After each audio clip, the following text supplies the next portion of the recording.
بالآخر اب رضا کی بیل ہو جاتی ہے۔ رضا گھر واپس آ جاتا ہے، بہت زیادہ شرمندگی کی حالت میں آتا ہے کہ آج وہاں سے ہی آ رہا ہے جہاں پر کچھ عرصہ پہلے ملکہ گئی تھی اور رضا نے ملکہ کو گھر سے ہی نکال دیا تھا کہ تم نے مجھے بدنام کر دیا ہے جیل میں جا کر، اور آج رضا خود کرپشن کے الزام میں بدنام ہو گیا۔ رضا گھر آ کر ملکہ سے معافی مانگتا ہے اور یہ کہتا ہے کہ مجھے معاف کر دو، میں نے تمہارے ساتھ اچھا نہیں کیا اس لیے مجھے سزا ملی ہے، جس پر ملکہ کہتی ہے رضا اب ایسی باتیں کر کے مجھے شرمندہ مت کیجیے، میں آپ کی بیوی ہوں اور آپ میرا سب کچھ ہے۔ لیکن وہ کہتا ہے کہ اب بہت ہی زیادہ مسئلہ ہو رہا ہے، مجھے اب نوکری کا کچھ کرنا پڑے گا، جس پر ملکہ کہتی ہے کہ میں نے بہت بار شاہد بھائی اور صفیہ بھابی سے کانٹیکٹ کرنے کی کوشش کی لیکن کسی نے بھی میری بات نہیں سنی، الٹا صفیہ بھابی نے تو یہاں تک کہہ دیا کہ میں ان کے پاس بالکل بھی نہ آؤں کیونکہ ہماری وجہ سے ان کو گھر پہ بہت زیادہ مشکلات دیکھنی پڑی ہیں۔ رضا کہتا ہے کہ میں جانتا ہوں صفیہ بھابی کو، وہ ایسی ہی ہیں، لیکن میں جانتا ہوں شاہد بھائی کو جب میں فون کروں گا تو وہ کبھی بھی منع نہیں کریں گے اور میری مدد کو آ جائیں گے، جس پر ملکہ کچھ بھی نہیں بولتی۔ خیر دوسری طرف شاہد بھائی ہے کہ وہ بات بات پر ان کی باتیں اگنور ہی کرتا ہے اور بالکل بھی ان کی کال اٹینڈ نہیں کرتا۔ رضا سوچ لیتا ہے کہ اب وہ جائے گا اور کوئی کام کرے گا اپنے لیے۔ رضا اپنے بینک میں دوبارہ سے جاتا ہے اور وہاں کے مینیجر سے بات کرتا ہے کہ مجھے آپ دوبارہ سے میری جاب واپس کریں، جس پر وہ صاف صاف انکار کر دیتا ہے کہ اینٹی کرپشن کی طرف سے تم پر اتنے الزامات ہیں اور تمہیں اپنے بینک میں دوبارہ رکھنا ہماری ریپوٹیشن بہت خراب کر سکتا ہے، اور میں اتنا بڑا اب مسئلہ نہیں ہو سکتا اپنے لیے کہ تمہیں اپنے پاس رکھ لوں اور اپنے سارے کے سارے بینک کی انفارمیشن تمہیں دے دوں، تم پتہ نہیں کس قسم کے کرپٹ انسان ہو۔ جس پر رضا کہتے ہیں کہ آپ یہ زیادتی کر رہے ہیں، میں کہاں جاؤں گا اور میں کہاں پر کام کروں گا، مجھے پیسوں کی ضرورت ہے، آگے اینٹی کرپشن والوں نے میرے بینک کے اکاؤنٹ اور میرے سارے کے سارے چیکس کو فریز کر دیا ہے، ایسی سچویشن میں کیا کروں گا۔ لیکن وہ مینیجر بالکل بھی نہیں مانتا کیونکہ اس کے پیچھے محمل کا ہاتھ ہے۔ محمل نے سختی سے کہا ہوا ہے کہ رضا اب دوبارہ کبھی بھی کوئی کام نہ کر پائے کیونکہ محمل تو اپنی محبت کے بدلے رضا سے چن چن کے نکلوا رہی ہے۔ محمل کو جیسے ہی رضا نے ریجیکٹ کیا تھا اس کے بعد سے ہی محمل نے تو یہی پلان کیا ہوا تھا کہ رضا کو در بدر کا بھکاری کر دے گی۔ رضا بہت پریشان رہتا ہے اور سوچتا ہے کہ اب کرے تو کرے کیا، کیونکہ اب اس کے پاس کوئی اور بھی سورس آف انکم نہیں رہا، اوپر سے شاہد بھائی ہیں کہ وہ اس کو بالکل بھی نہیں منہ لگا رہے اور نہ ہی بھابی ہیں کہ اس کی کوئی بات سننے کو تیار ہو رہی ہیں۔ دوسری طرف بہت ہی زیادہ ملکہ پریشان ہے اور اپنی ماں سے بات کرتی ہے کہ اب رضا کو اگر جاب بھی نہیں مل رہی تو ہم کیا کریں گے، یہ تو دن فاقوں پر آ جائیں گے اور میں مزید ماموں جان کا احسان نہیں لے سکتی، آگے انہوں نے جو میرے لیے احسانات کیے ہیں میں تو ان کا بدلہ نہیں چکا پا رہی، بچپن سے لے کے اب تک، اور اب میری شادی کے بعد بھی وہی ہیں جو ہمیں سنبھالی جا رہے ہیں۔ جس پر اس کی ماں بھی بہت زیادہ روتی ہے اور کہتی ہے کہ ملکہ اب کیا بنے گا۔ ملکہ کہتی ہے امی میرے پاس تو کوئی ایسے گرڈز بھی نہیں ہیں کہ میں کوئی نوکری ہی کر لوں اور نہ ہی کانفیڈنس ہے۔ ایک دم سے ملکہ کو بیٹھے بیٹھے یاد آتا ہے کہ امی میں سٹوریاں بھی تو لکھا کرتی تھی، میری کہانیاں بہت ہی زیادہ اچھی تھیں، ایک بار ایک ڈائریکٹر کو پڑھانا چاہتی تھی لیکن وہ تو لڑکی میرے ساتھ دھوکہ کر گئی، لیکن وہ جانتی ہے میری کہانیاں بہت شاندار ہیں،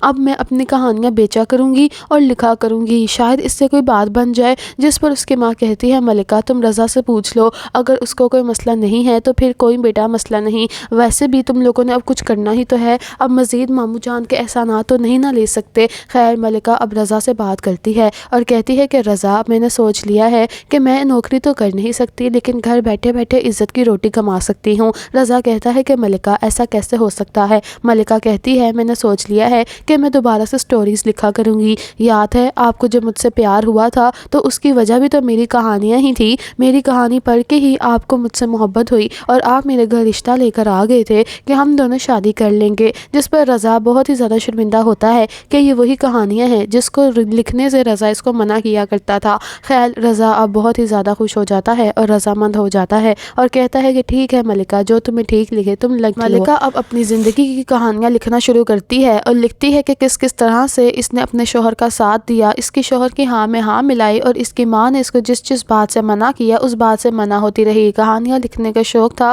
لیکن شوہر نے کہانیاں لکھنے سے بھی منع کر دیا اور آج حالات ایسے آ گئے ہیں کہ اسی شوہر نے اس کو دوبارہ سے اجازت دے دی ہے کہانیاں لکھنے کی۔ ملکہ بہت ہی درد والی اور بہت ہی زیادہ ایموشنل سٹوری لکھتی ہے اور پھر بات کرتی ہے رضا سے کہ میں نے یہ سٹوری لکھی ہے، اب آپ کسی ڈائریکٹر سے پتہ کریں کہ اس کو میری سٹوری کیسی لگی ہے۔ رضا بات کرتا ہے اور ملکہ کی جو ایک دوست ہے وہ اس سے بھی بات کرتی ہے، ان کی جان پہچان میں ایک ڈائریکٹر ہوتا ہے اور ایک پروڈیوسر ہوتا ہے، وہ ان کے پاس لے جاتی ہے اس کی سٹوری کو اور جب وہ لوگ پڑھتے ہیں تو ان کو بہت ہی زیادہ اچھی لگتی ہے اور ملکہ کا جب ڈرامہ ٹی وی پر لگایا جاتا ہے تو ملکہ تو بہت زیادہ ترقی پا لیتی ہے اور اس کو پہلے ہی ڈرامے میں انہیں کافی اچھی خاصی رقم مل جاتی ہے۔ یہ رقم وہ رضا کے ہاتھ میں پکڑاتی ہے۔ رضا بہت خوش بھی ہوتا ہے اور شرمندہ بھی ہوتا ہے اور کہتا ہے ملکہ میں نے یہ نہیں سوچا تھا کہ تمہارے ساتھ یہ کروں گا، جس پر ملکہ کہتی ہے رضا آپ تو میرے شوہر ہیں، میرا پیار ہے، میں تو آپ کو شروع دن سے ہی کہتی تھی اگر کل کلا کو کچھ ہو جائے تو ہماری مدد ایک دوسرے کے سوا کون ہی کرے گا،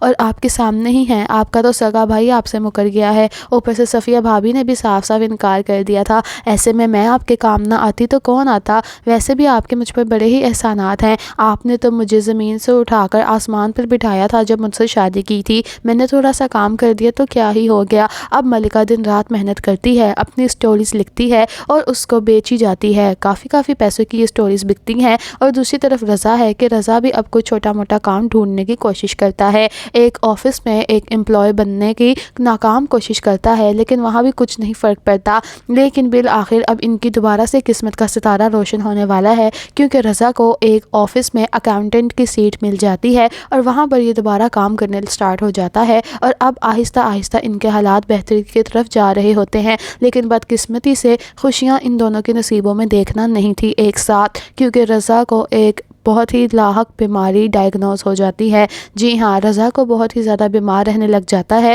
اور جب چیک اپ کرواتی ہے ملکہ اس کا ہاسپٹل میں جا کر تو پتہ چلتا ہے کہ بیچارے رضا کو تو 4 اسٹیج کینسر ہو چکا ہے، اور یہ بات کا ملکہ کو جب پتہ چلتا ہے تو اس کی تو سارے کے سارے ارمان ہی ڈوب جاتے ہیں، لیکن وہ رضا کو کچھ بھی نہیں بتاتی اور رضا کے ساتھ اب بہت زیادہ اچھا سلوک اور کرنے لگ جاتی ہے، اور بالکل بھی اس کو بھنک نہیں پڑنے دیتی کہ رضا کو کینسر ہو چکا ہے۔ رضا کہتا ہے کہ کیا ہو گیا ملکہ، تم آج کل اتنا زیادہ پیار کیوں کر رہی ہو میرے سے، اور تم کیوں اس طرح سے مجھے ہر کسی سے ملوا رہی ہو، کبھی ماموں جان کے گھر تو کبھی اپنی امی کے گھر، جس پر ملکہ کہتی ہے کچھ بھی نہیں رضا، میں تو بس ویسے ہی آپ کو ارد گرد لے کر جاتی ہوں تاکہ آپ کا موڈ فریش ہو جائے۔ خیر ملکہ پر شک ہوتا ہے رضا کو کہ جس دن سے یہ چیک اپ کروا کر آئے ہیں ہاسپٹل سے، اس دن کے بعد سے ہی ملکہ کی آنکھوں کی رونق ہی اڑ گئی ہے۔ ملکہ کو بہت ہی زیادہ غصہ آتا ہے اپنی قسمت پر کہ یہ سب کچھ کیا ہو گیا۔ ملکہ اپنی ماں سے اس بارے میں بات کرتی ہے اور اس کی ماں بھی رونے لگ جاتی ہے کہ بیٹا یہ سب کچھ کیا ہو گیا، کوئی آسان حل نہیں ہے اس کا، جس پر ملکہ کہتی ہے امی ڈاکٹرز نے یہی کہا ہے کہ رضا کے پاس صرف چند مہینے بچے ہیں